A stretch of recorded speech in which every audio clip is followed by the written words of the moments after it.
Bueno.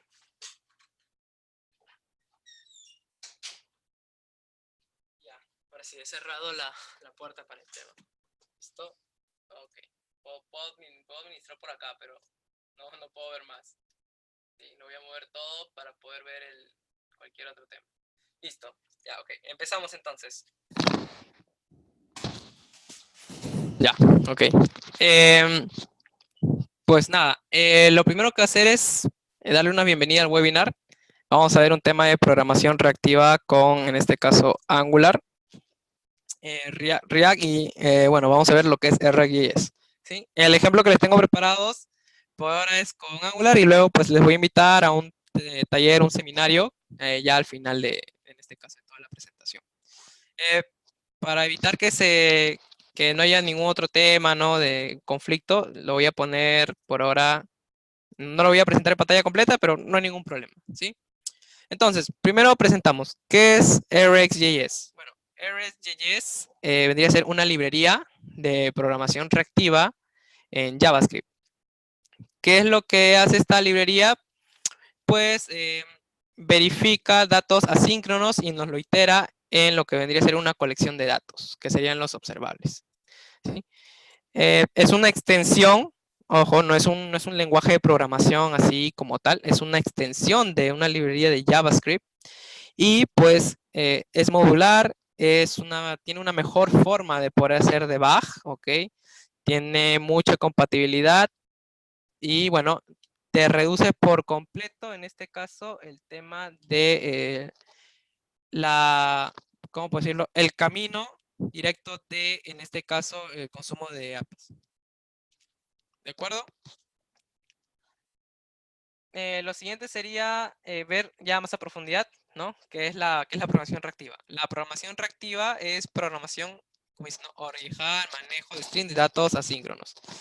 ¿Qué es los streams? Los streams son un conjunto de flujo de datos. Un flujo de datos puede ser ciertas funciones que se van ejecutando y en este caso siguen llegando información a lo que serían nuestras variables, nuestros servicios o nuestros métodos. ¿Ok? Y bueno, la propagación del cambio, ¿no? Que la buena diferencia que tenemos aquí es de que el dato que se encuentra en variable ya no termina mejor dicho, ya no termina consumiendo memoria, sino que se sobrescribe. Es como un cambio de una actualización de estado, pero totalmente nueva. Esto nos ayuda bastante, en todo caso, a lo que sería en parte de flujos directos y cambios de variable para poder así mantener un flujo de memoria limpio. De hecho, con la librería RxJS se mejora mucho este tema de el procesamiento de memoria. Sí, o sea, es un poco extraño que con con una librería se mejore en este caso el tema de memoria, pero el tema es de que como actualiza un estado y actualiza la variable, no guardamos nada en propagación, ¿no? Por eso dice que es un poco en la fase estándar, ¿no? A veces incluso hasta nos deja como que un poquito distinto al momento de leer, como no se puede entender, pero en este caso se explica a detalle, ¿no? Con este ejemplo. Digamos que tenemos este flujo, ¿sí? Que desde el punto 1, déjeme ver que hago un pequeño zoom, ya. Ok. Este es el ejemplo más común, ¿sí? Digamos que tengo una función 1. Esta función demora esta cantidad de tiempo, que puede ser n, puede ser 1, 2, 3, para que la función 2 se ejecute. Después de la función 2, se demora otra cantidad de tiempo para que se ejecute la función 3. Y así sucesivamente para el caso de 4. Y luego del cuarto tiene una cantidad indeterminada. Es decir, nosotros no podemos saber cuál es la cantidad hasta la función número 5. Y hasta aquí llega al final. ¿Ok? ¿Cuál es la diferencia? Es de que, por ejemplo, cuando nosotros queremos tener información de la función 1 y esta usarla en la función 2, nosotros tenemos que esperar que esta función 1 termine. Pero no necesariamente la función 2 puede seguir si es que necesita su información.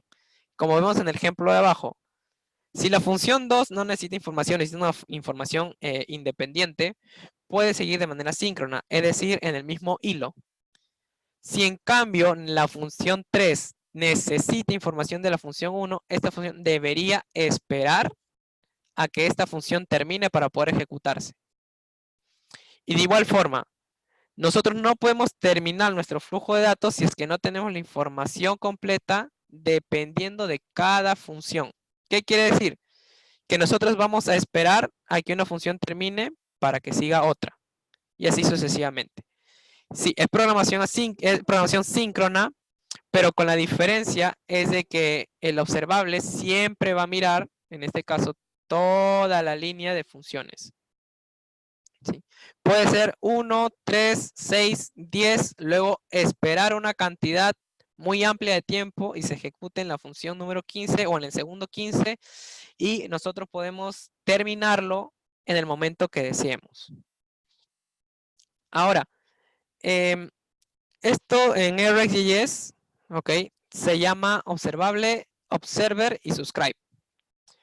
El observable es, de hecho, que se usa mucho en Angular, es el flujo y el conjunto de string de datos, ¿no? Ese es el que nos va a ayudar a leer todo de forma síncrona. Como vemos, el observable sería el padre. El pulsar en este caso sería como que estas funciones, ¿ok?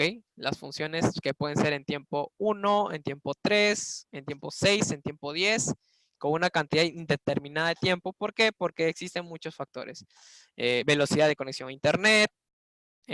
También tenemos lo que sería el tema de respuesta de servidor, cuánto sería el flujo de data, velocidad en procesamiento, velocidad en el cloud, etcétera. Son múltiples factores que pueden implicar que demore más o menos. ¿Sí? Eso en este caso sería cada pulsar.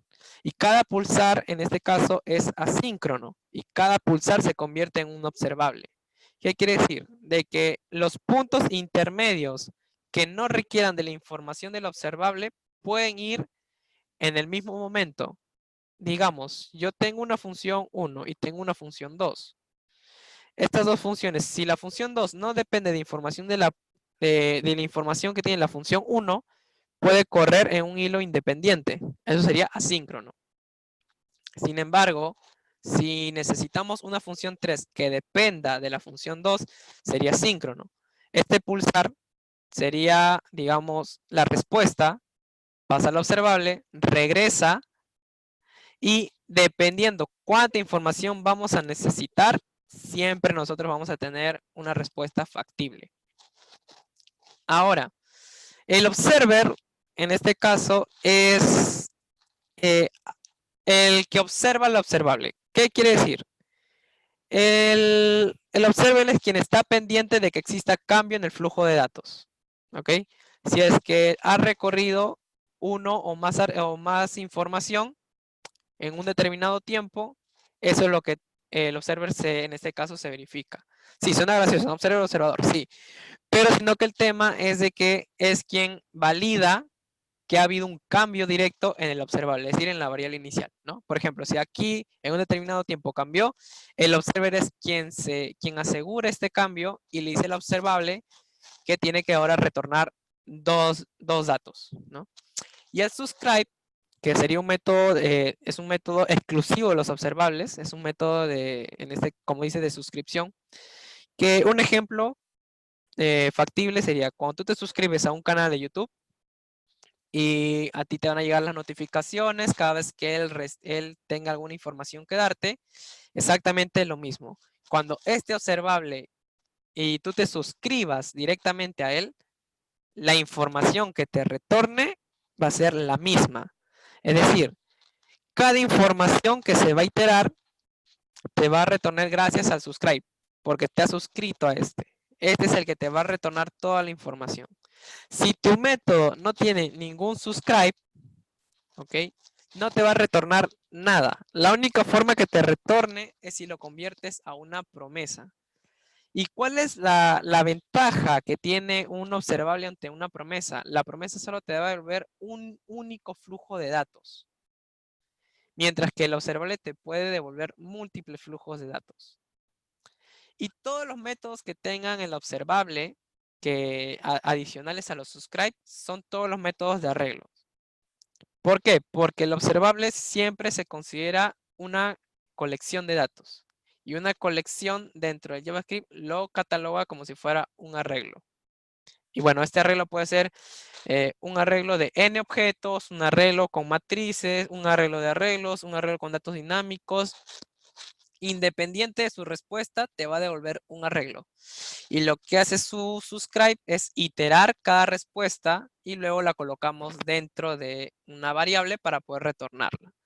Después de esto también tengo un pequeño ejemplo en código, cual vamos a estar viéndolo directamente, como que para poder entenderlo más a fondo. ¿Por qué? Porque la teoría de un observable es un poco confusa. Pero teniendo en cuenta ya cómo sería el código, ya sería mucho más pues, sencillos. ¿Sí? Ahora vamos a hablar cuándo se inició en Angular. Teniendo en cuenta de que, bueno, Angular su versión 2.0, que fue la que inició con TypeScript, ¿no?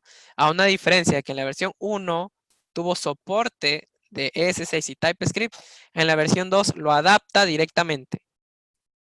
Después de que se vuelva a modular y que pues tenga más velocidad, más desenvolvimiento, más desempeño mejor, en la versión 6 soporta la librería en sus últimas actualizaciones de RxJS.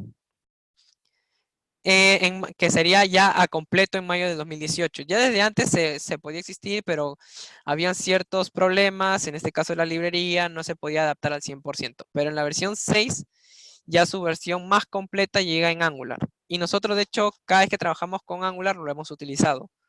Cuando cambiamos de las variables, cuando seleccionamos una variable de nuestro DOM y actualizamos. A diferencia en React, que requiere de un DOM virtual, cuando nosotros cambiamos en el estado y luego devolvemos esa respuesta, eso es programación reactiva.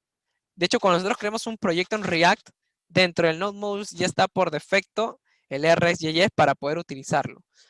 Ya en estas últimas versiones que ya se están saliendo y que se recomienda siempre actualizar a estas versiones porque están siendo incompatibles, en especial la versión 6, 0.60 de React Native con sus versiones anteriores, ya tienen ya el tema de hooks y el tema de cambios con parte ya más directa de estados. Estos cambios de estado son programación reactiva, ¿por qué? Porque este estado se actualiza y ya no guarda la información anterior en memoria. De igual forma aquí, cuando nosotros trabajamos siempre con observables, esta información se elimina, la información anterior se elimina totalmente de memoria y se crea una información nueva, lo cual hace un performance de nuestra aplicación mucho más limpia. Bueno, y ahora vamos a ver si, y nos preguntamos si lo hemos usado. ¿Lo hemos usado? Sí, lo hemos usado muchas veces, ¿no? En Angular lo usamos mucho. Cuando tenemos una información, cuando llenamos formularios, de ahí el nombre Reactive Forms, cuando nosotros utilizamos la librería netamente de Angular, sin necesidad de instalarlo algo. Si has utilizado charts, como la librería Chart.js, también has utilizado RJS, porque en este caso esta librería depende también. Y adicionalmente en Angular que existe alguna librería NGX o NGX, ya estas utilizan RxJS para poder tener un performance mucho más limpio. Lo hemos utilizado cada vez que recibimos una colección de datos, sino que la diferencia es que no lo hemos hecho a profundidad, ¿no? De igual forma que con React, cuando cambiamos de estado, cuando utilizamos hooks, también se utiliza esta forma. En Vue, de igual manera, cuando hacemos un cambio directamente a su DOM, pero en esencialmente Angular ya lo hace directamente con el DOM predispuesto que tiene, ¿no? Recordemos que todo SPA que maneja el DOM cambia reactivamente cuando nosotros cambiamos las variables que puedan ser por medio de lógica interna o por interacción de usuario. Si yo tengo un botón como un switch y lo cambio de rojo a verde, y internamente la variable también cambia, ya estamos aplicando los conceptos de programación reactiva. Recordemos que también esto incita a no actualizar el navegador y tampoco actualizar el DOM, simplemente cambiar los estados de la variable e in situ se reflejen ya casi instantáneamente para el usuario. Ahora vamos a ver cuándo usarlo. El ejemplo más práctico es cuando nosotros tenemos una API REST, ¿no? Cuando nosotros del cliente consumimos una API hacia un servidor y bueno, de aquí en este caso nos devuelve una colección de datos, la tenemos ya directamente puesta en un observable para poder iterar mejor y también para poder, pues en este caso, tener un flujo de datos más limpio. Si trabajamos con Node y utilizamos Socket.io, es recomendable utilizar el observador porque es quien se va a encargar de poder actualizar esta información fuera de memoria. Si, por ejemplo, nosotros necesitamos una petición que nos devuelva un único valor y solo lo vamos ese valor lo vamos a usar una única vez, es recomendable utilizarlo en una promesa. Para así esta solamente corre en un hilo, se retorne y ahí pues termine su flujo. Porque recordemos que el observador, al estar siempre suscrito a estos cambios, se va a utilizar. Lo hemos usado también en Netflix. De hecho, en Netflix, cuando nosotros paramos una película, cerramos y luego volvemos a abrir y se queda en el minuto, eso ya está utilizando programación reactiva. Se suscribe hacia el flujo de datos, el cual al minuto que estás viéndolo actualmente y cuando para, hasta ese punto que tienes, se almacena, llega al servidor y cuando vuelves a abrir esta variable, pues retorna como la cual ya has tenido antes. No solo de esta forma, sino cuando se baja la calidad automáticamente, ¿no? Una diferencia entre Netflix y YouTube es de que YouTube para el video y después baja su información. A diferencia de en el caso de Netflix, el video no para, intenta no parar. El video puede continuar y dependiendo de la velocidad de internet, lo que va a hacer es mostrar uno u otro. ¿Ok? Es decir, por ejemplo, te puede mostrar una película en 4K, si tu velocidad de internet baja a 1080, 720, 640, hasta la velocidad que pueda predisponer. Y si no tienes internet, automáticamente lo que ha guardado en carga continúa y cuando para, pues te muestra que no tienes una conexión a internet. Todos esos datos se hacen gracias al observable. ¿Sí? Entonces, lo hemos usado tanto como si fuéramos clientes e incluso cuando somos desarrolladores. Y bueno, también tenemos formas, ¿no? Como los claros ejemplos que son los timers, cada vez que hay un cambio en el flujo de datos. Toda esta información siempre ya pasa por observable. ¿Sí? Y ahora vamos a ver un pequeño ejemplo en código utilizando Firebase como backend as a service, para poder ver más o menos cómo es que funciona este tema de los observables.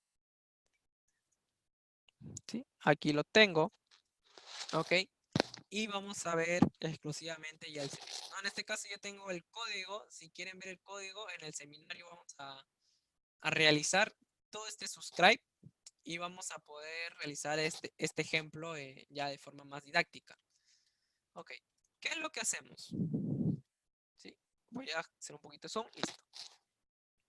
Okay. Lo que tenemos es esto, un método, ¿no? Un método, en este caso, este es el claro ejemplo cómo podemos combinar las promesas con los observables para poder tener una respuesta de data mucho más limpia, ¿no? El servicio, que es este de aquí, autos get, esto por detrás ya es un observable, ¿sí?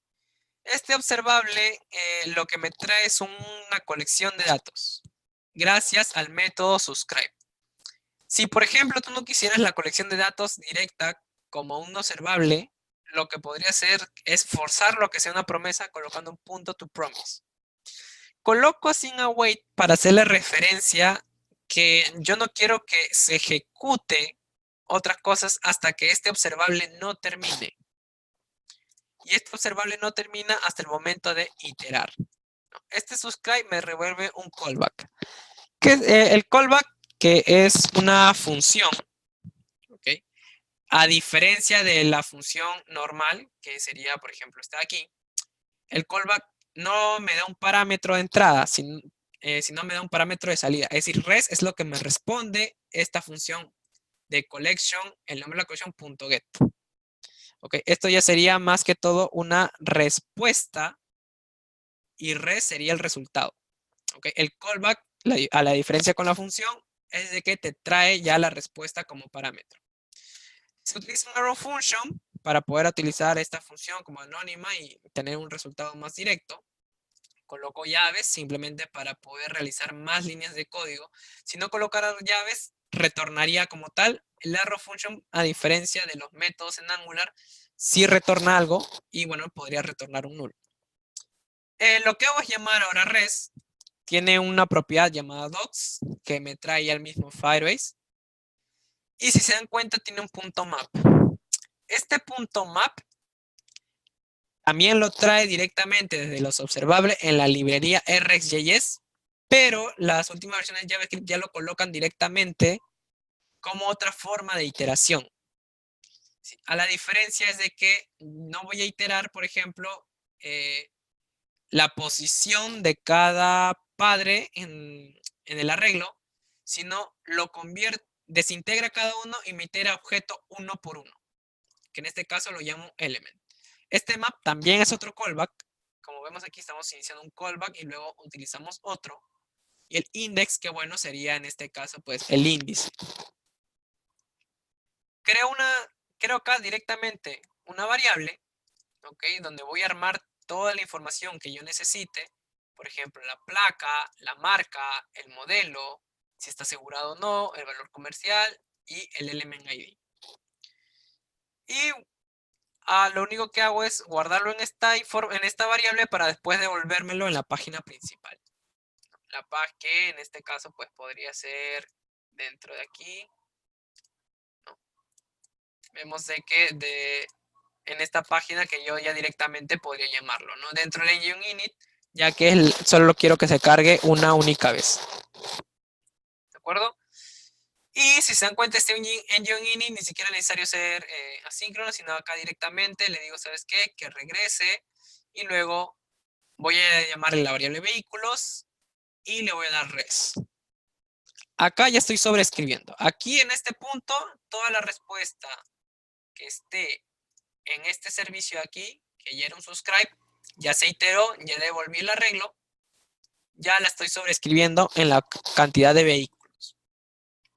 Y bueno, esto automáticamente se reflejaría en el DOM, que sería, a ver, déjenme,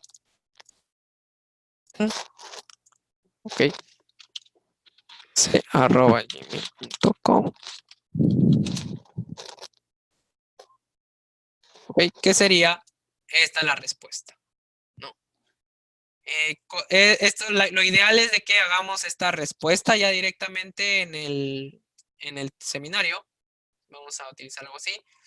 Vemos que también lo utilizamos en la parte, en el formulario, ¿no? Vemos acá que hay un formulario y déjenme buscar acá. En el app component vemos de que tenemos una función o una clase que se llama Reactive Form Module, que es ya directamente del core de Angular, ya los formularios que me trae Angular, y estos formularios reaccionan de forma reactiva, es decir, por dentro también están utilizando RxJS. Varios componentes de Angular ya usan RxJS. Okay. Y es por eso que nosotros ya una vez que se termine lo que yo pueda colocar, se podría ver reflejado, ¿no? Por ejemplo, se me ocurre ABC-123, la marca Audi, el modelo R8, asegurados, yo lo coloco como true, valor comercial, no sé, 250,000 soles, aceptar. Y bueno, en este caso ya está acá, ¿no? Esta es toda la información que está directamente de la base de datos. Lo podría editar y gracias a este editar, pues el formulario pues cambiaría, ¿no? Y es así como en este caso podría, por ejemplo, ¿no? Yo, por ejemplo, R8 coloco R9, le doy a editar y si vuelvo a actualizar en este caso, vamos a ver si no hay ningún problema. Bueno, acá hay un tema de cambios, pero bueno, eso no influye. Igual, la respuesta es justo eso, ¿no? De que lo ideal es de que cuando tú lees en el editar ya cambie automáticamente. Y esto es lo que en este caso se colocaría, ¿no? Igual, el eliminar, por ejemplo, reactivamente también reacciona. Tenemos un actualizador porque en este caso estamos llamando al servicio y conjuntamente siempre la respuesta es muy rápida. Igual, todo esto haríamos en el caso, en el taller, ok, perdón, uy, déjame un segundo. Ok, listo. ¿Sí? En el seminario, en el cual vamos a ver RX diferenciando la forma como se utilizaría en React junto con Angular. Va a ser el 19 de octubre aquí en Lima y bueno, el sábado de 9 a 1, ¿no? Y nada, vamos a ver ahora qué tal vamos con las preguntas, si es que ha quedado alguna duda. Y bueno, vamos a responder, vamos a darnos 10 minutos. Y bueno, en este caso estaríamos terminando ya, en este caso, este pequeño seminario. Así que voy a tener que, lamentablemente, pausar la pantalla para poder ver el chat. Así que denme un segundo. Y ya. A ver. Vamos a ver. Si tienen alguna duda, pueden escribirla directamente al chat, ¿no? Y bueno, no se olviden de que hay un seminario este 19 de octubre de 9 a 1 p.m.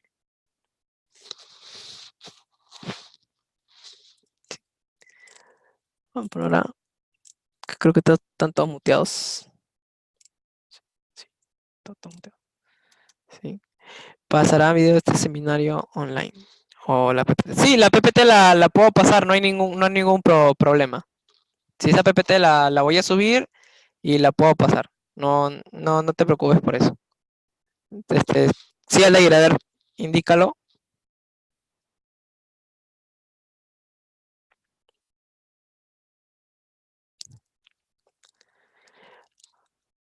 Sí, Angular por defecto ya tiene la librería RxJS. React, sus últimas versiones ya las tiene instaladas cuando traes el Node Module, pero es que no es que la utilice a tanta profundidad como lo tiene en este caso Angular. React es una librería, si bien es cierto, pero RxJS ya está implementada dentro de sus Node Modules, entonces podrías utilizarla simplemente haciendo las declaraciones cuando desees. Igual, solo le llamas como clase. Claro, tiene un funcionamiento similar.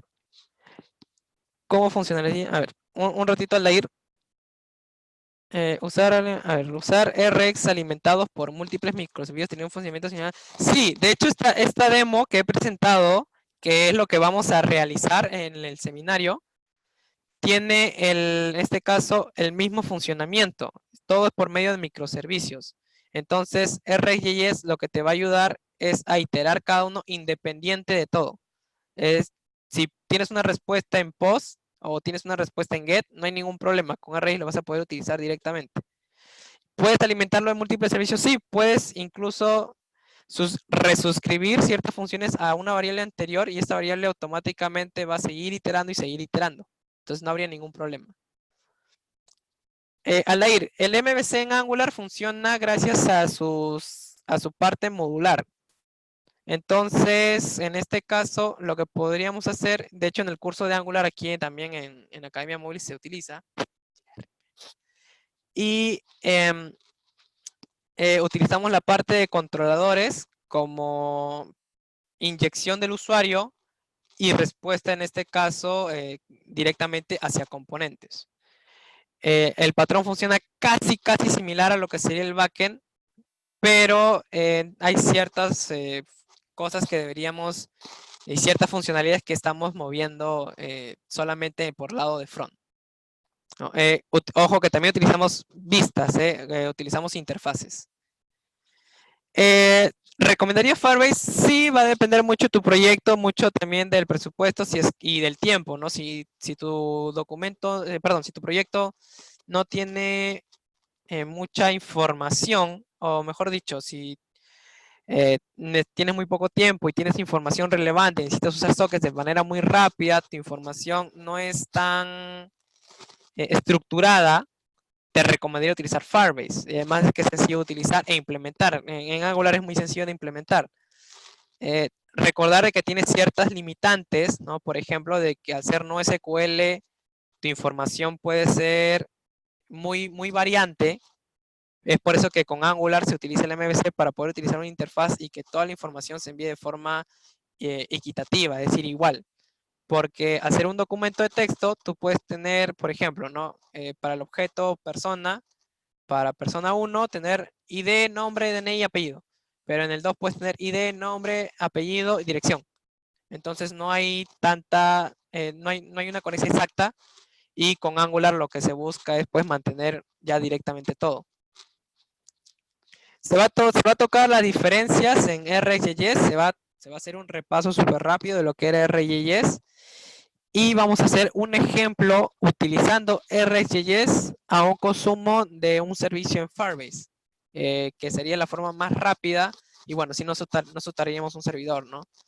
Les voy a enseñar cómo hacer toda la consulta y si tenemos tiempo, un CRUD para poder ver cuándo utilizar una promesa y cuándo utilizar un observable, que sería más que todo lo ideal. Angular tiene rutas, sí. Angular tiene, de hecho, el routing de Angular es muy poderoso. Tiene rutas, hijos por medio de componentes. Tiene una forma de poder validar si es que tienes una sesión y mostrarte directamente, o mejor dicho, sacarte de ahí, ¿no? Y también la forma más sencilla de tener el 404. De hecho, el routing de Angular es súper sencillo de utilizar y súper sencillo de implementar, porque al momento de crear un proyecto nuevo en Angular te especifica, ¿quieres utilizar routing? Sí, no. Y listo. De hecho, bueno, en este caso vamos a utilizar también en el seminario el routing, pero a una profundidad directa. A ver, para proyectos de Angular con base de datos se puede conectar. Acá por ejemplo tenemos un tema mucho que yo siempre comento y bueno, siempre también veo que escriben en foros, en grupos o que preguntan. Angular se puede conectar con base de datos, sí, si es que les instalamos las librerías, en este caso de JavaScript, que serían las dependencias directas. Pero recordar que lo ideal es tenerlo en una API para que el mismo front no se vea ligado directamente con la base de datos. Uno de los principales problemas de PHP 5 es de que como PHP también se puede utilizar en el lado del front y se conecta directamente a base de datos, es por eso que siempre había este tema de SQL injections. Y con este tema de consumo de API REST, lo que se busca es simplemente enviar información a una API REST y esta API REST te va a responder. Entonces el front ya no tiene una conexión. Entonces no es recomendable conectarlo directamente a una base de datos. Se trabaja con un editor de texto, también con net.net o Java.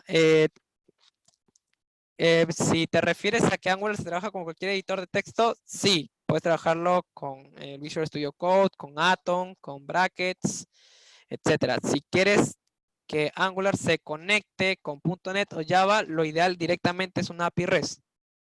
No, es lo ideal y de hecho todos te van a recomendar siempre consumirlo por medio de API REST. Tratemos de no involucrar el front, o sea, independiente que sea Angular, React, Polymer o cualquier framework o directamente JavaScript puro si es que lo utilizan, mezclarlo con el backend. Mantengámoslos separados para una mayor seguridad. No sé si tienen más preguntas, si no podríamos ir acabando.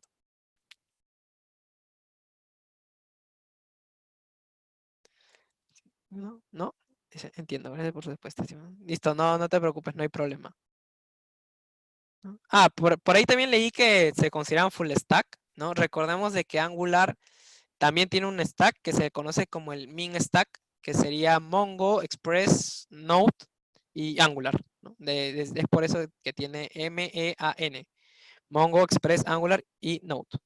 Mongo como gestor de base de datos, Express como el framework del servidor, Angular como el frontend y Node como el backend, ¿no? De hecho, por hecho se llama stack. Y se utiliza mucho en este caso, como quise utilizar con Socket.io, con consumo de API REST directas, con base de datos NoSQL, etcétera. ¿Sí? Si has visto JavaScript, podrías ver ya Angular con TypeScript. ¿Por qué? Porque te resuelve muchos problemas, ¿no? Uno de los grandes problemas que tiene es de que a veces uno no sabe dónde está el error. Y Angular al compilarlo, te muestra la línea, te muestra la función. Lo que te recomendaría es, si ya conoces Po, ir trabajando de poco a poco, ver qué librerías son las mejores, hacer pequeños proyectos personales, poder ver, por ejemplo, consumo de API REST, desarrollo con formularios, desarrollo con librerías, en este caso la librería Shard. Pero si ya tienes experiencia en cualquier otro lenguaje con programación orientada a objeto y fuertemente tipado, Angular te va a ser muy, muy fácil. Y recordar que con Angular también puedes hacer, bueno, ya tienes la forma de utilizar una aplicación móvil utilizando Ionic. Entonces es más sencillo. Sí, igual, gracias al moderador que ya está escribiendo. No se olviden de que la participación, sí, se agradece su participación. Y si se está enviando los temas completos del seminario, voy a subir esa PPT, no se preocupen, también la van a poder tener. He trabajado con proyectos personales con CodeIgniter y estaba viendo con Lara y he visto Angular y me interesó poder conocer. Claro, Angular, si utilizas Laravel como API REST y Angular en el lado del front, se te va a hacer súper sencillo consumir y mostrar. Las variables vas a ver que son totalmente fáciles. Lo que sí te recomendaría, si es que no has visto programación móvil, porque es el ejemplo que siempre doy, es ver el tema de cómo funciona un ciclo de vida en los frameworks de front. Cuando entiendas el ciclo de vida, se te va a hacer mucho más sencillo el tema de consumo de microservicios. ¿Sí? Lo puedo subir a un Drive. Eso lo voy a coordinar directamente con la Academia Móviles. Pues lo ideal es de que se suba y que todo el mundo pueda tener acceso y poder descargarlo. Puede ser un Drive compartido, puede ser Dropbox, un link de Mega directamente. Una vez de que me indiquen cuál sería la mejor forma, se sube y dentro del mismo Facebook de Academia Móviles lo van a poder ver. Muchas gracias a ti, Aldair. Ahí está, perfecto. Se va a subir a la web de Academia Móviles y se va a compartir el link para que puedan descargarlo.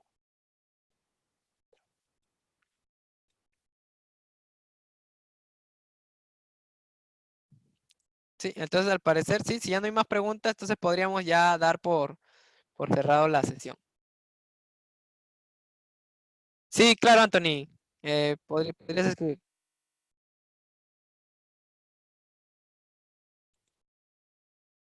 Listo, gracias a todos. Aquí estoy, Anthony, no te preocupes, puedes escribir directamente. Gracias Freddy por los saludos.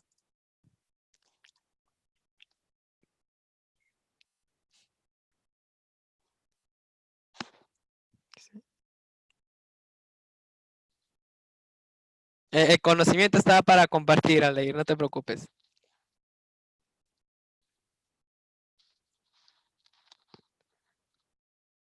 Sí, no te preocupes. Igual, los esperamos a todos el 19 de octubre.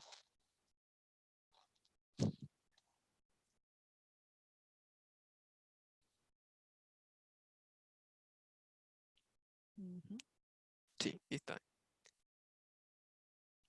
Entonces, sí, ya, si ya no hay más preguntas, ahora sí ya puedo ir cerrando en este caso el webinar.